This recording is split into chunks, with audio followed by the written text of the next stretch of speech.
Bueno, esan dute moduen, nire aitze, Isidoro, Agirre, Alberri. Izurtzakue. Jaixo zan, 1915.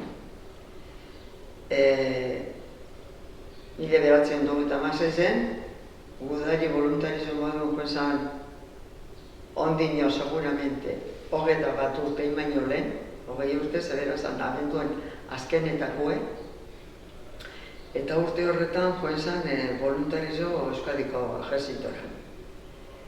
Berakitzia baina idatzitxe egitzu gora bera nundik ibili izan. Ze batailikoa izan zan?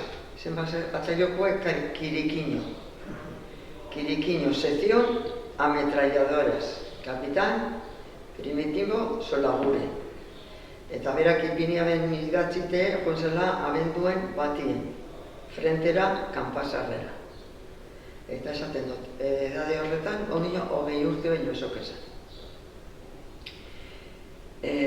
Gero, kanpasarretik, handik urte bete ingurure, eridute egon zan. Eridu hilabien, eta prisioneru hilabien, Argentaldezeko mendizetan.